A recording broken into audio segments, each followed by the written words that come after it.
굿모닝 큐티 가족 여러분, 새 한 주를 시작하는 모티베이션 먼데이입니다. 저희는 어제 베델 차세대 장학금 수여식과 교회학교 졸업식이 있었습니다. 어두운 세상에 복음의 빛으로 밝혀나갈 우리의 자녀이자 우리의 미래인 다음 세대입니다. 이 세상의 가치관에 타협이 없고 앞으로 베델의 다음 세대를 이끌어 나갈 교육부의 자녀들, 또 우리 베델 클래시컬 아카데미의 자녀들, 하나님의 자녀로 더욱더 잘 성장할 수 있도록 기도해 주시기를 간절히 부탁드립니다. 오늘 함께 묵상할 말씀은 다니엘 4장 19절에서 27절입니다. 다 함께 찬송가 376장 내 평생 소원 이것뿐 1절을 부르시겠습니다. 내 평생 소원 이것뿐 주의 하나가 이 세상 이별하는 날 주 앞에 가리라. 벨드사살이라 이름한 다니엘이 한동안 놀라며 마음으로 번민하는지라 왕이 그에게 말하여 이르기를 벨드사살아 너는 이 꿈과 그 해석으로 말미암아 번민할 것이 아니니라. 벨드사살이 대답하여 이르되 내 주여 그 꿈은 왕을 미워하는 자에게 응하며 그 해석은 왕의 대적에게 응하기를 원하나이다. 왕께서 보신 그 나무가 자라서 견고하여지고 그 높이는 하늘에 닿았으니 땅끝에서도 보이겠고 그 잎사귀는 아름답고 그 열매는 많아서 만민의 먹을 것이 될 만하고 들짐승은 그 아래에 살며 공중에 나는 새는 그 가지에 깃들었나이다. 왕이여 이 나무는 곧 왕이시라. 이는 왕이 자라서 견고하여지고 창대하사 하늘에 닿으시며 권세는 땅끝까지 미치심이니이다. 왕이 보신즉 한 순찰자 한 거룩한 자가 하늘에서 내려와서 이르기를 그 나무를 베어 없애라. 그러나 그 뿌리의 구루터기는 땅에 남겨두고 쇠와 노줄로 동이고 그것을 들풀 가운데에 두라. 그것이 하늘이 쓰레졌고 또 들짐승들과 더불어 제 몫을 얻으며 7대를 지내리라 하였나이다. 왕이여 그 해석은 이러하니이다. 곧 지극히 높으신 이가 명령하신 것이 내 주 왕에게 미칠 것이라. 왕이 사람에게서 쫓겨나서 들짐승과 함께 살며 소처럼 풀을 먹으며 하늘이 쓰레 젖을 것이요 이와 같이 7대를 지낼 것이라. 그때 지극히 높으신 이가 사람의 나라를 다스리시며 자기의 뜻대로 그것을 누구에게든지 주시는 줄을 아시리이다. 또 그들이 그 나무 뿌리에 구루터기를 남겨두라 하였은즉 하나님이 다스리시는 줄을 왕이 깨달은 후에야 왕의 나라가 견고하리이다. 그런즉 왕이여 내가 아뢰는 것을 받으시고 공의를 행함으로 죄를 사하고 가난한 자를 긍휼히 여김으로 죄악을 사하소서. 그리하시면 왕의 평안함이 혹시 장구하리이다 하니라. 다니엘이라는 인물은 참 깊이 묵상하면 묵상할수록 참 매력 있는 크리스찬, 매력 있는 인물로 다가옵니다. 균형이 잡혀 있는 인격, 한쪽으로 치우치지도 않고 정확하게 하나님의 말씀에 따른 정도를 걸어가는 한 믿음 있는 청년, 믿음 있는 크리스찬을 보는 것 같아서 정말 매력 있는 인물로 다가옵니다. 느부갓네살 왕이 두 번째 꿈을 꿨어요. 정말 이 꿈 때문에 또 이 왕이 얼마나 번민 속에 갇히는지 모릅니다. 그 광활한 대지에 큰 나무, 얼마나 높은지 하늘까지 닿은 그 높은 나무, 그 나무가 가지를 치고 열매를 맺는데 갑자기 이 나무가 배임을 당하고 가지가 치이고 그 열매들이 아주 박살이 나버리는 이와 같은 꿈을 꾸어서 마음의 번민을 갖고 있는 이 느부갓네살 왕이 드디어 다시 다니엘에게 이 꿈을 해석하기를 요구하죠. 다니엘이 이 꿈을 해석하면서 이것이 느부갓네살 왕을 향한 하나님의 심판을 예고하는 것이기 때문에 그의 마음이 얼마나 무거운지 모릅니다. 그렇다고 해서 그 권력 앞에서 아부하거나 아첨하지 아니하고 오히려 그 마음을 이렇게 표현하고 있습니다. 저는 이것이 너무나도 마음에 와닿는데 바로 19절 후반절에 보면 내 주여, 즉 느부갓네살 왕에게 하는 말이죠.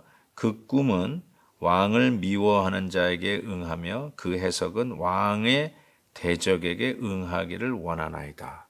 이것이 다니엘의 마음입니다.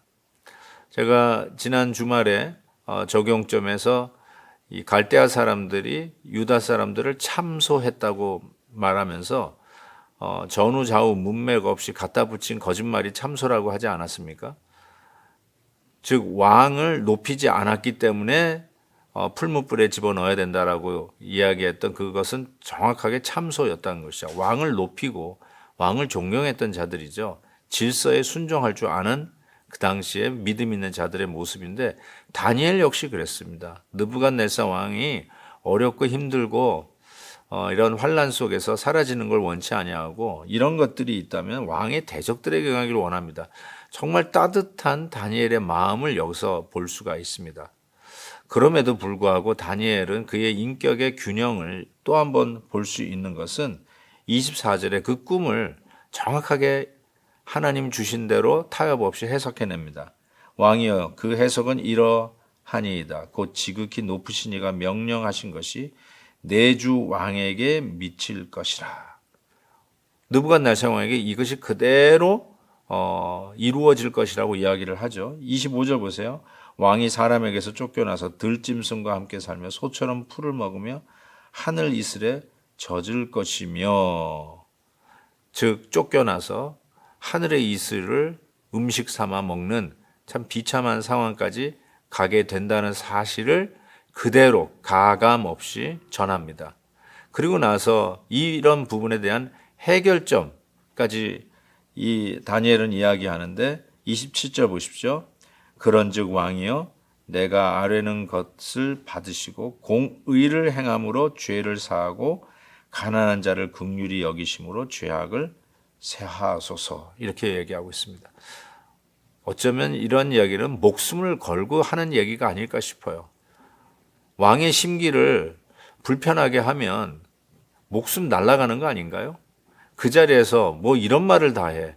타협할 줄 모르는 이 앞뒤 전후가 꽉꽉 막혀버린 이런 사람들을 왕이 옆에 두겠습니까? 그런데 왕은 다니엘을 정말로 신뢰했던 것 같습니다.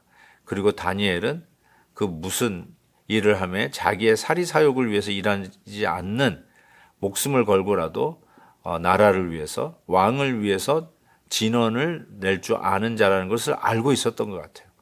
저는 하나님을 믿는 믿음의 사람들이 이와 같지 않을까 싶어요.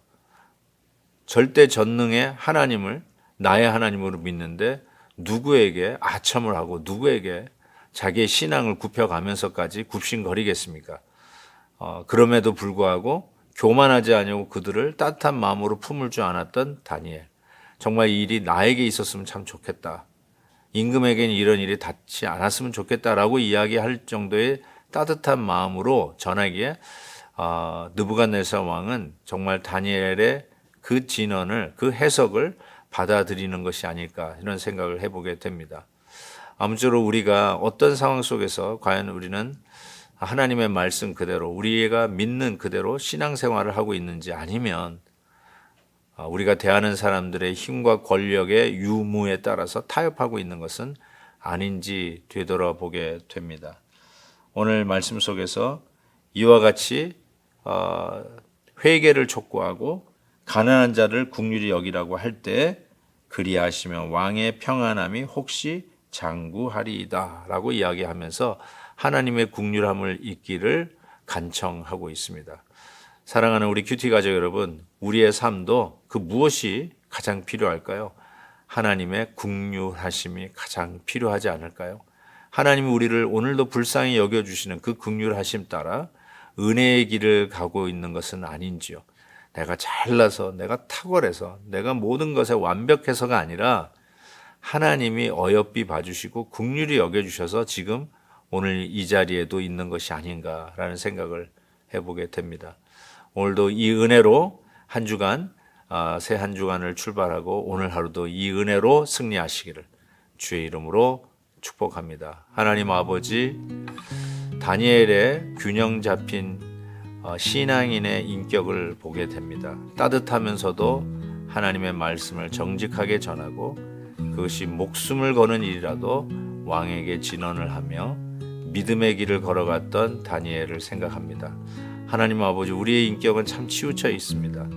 그냥 눈 감아주고 타협하고 사랑이라는 미명하에 죄악도 하나님 타협하는 우리의 모습이 있는가 하면, 또한 진리를 위해서 산다고 하면서 수많은 난도질에 비판과 판단을 미리 하여서 형제의 마음을 아프게 하는 참 치우쳐 있는 우리들의 인격을 보며 하나님 다시 한번 다니엘 앞에 이 균형 잡힌 다니엘의 신앙을 보면서 회개합니다. 하나님, 우리도 이러한 모습 담게 해 주옵소서.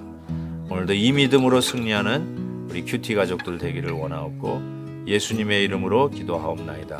아멘. 내일 또 뵙겠습니다.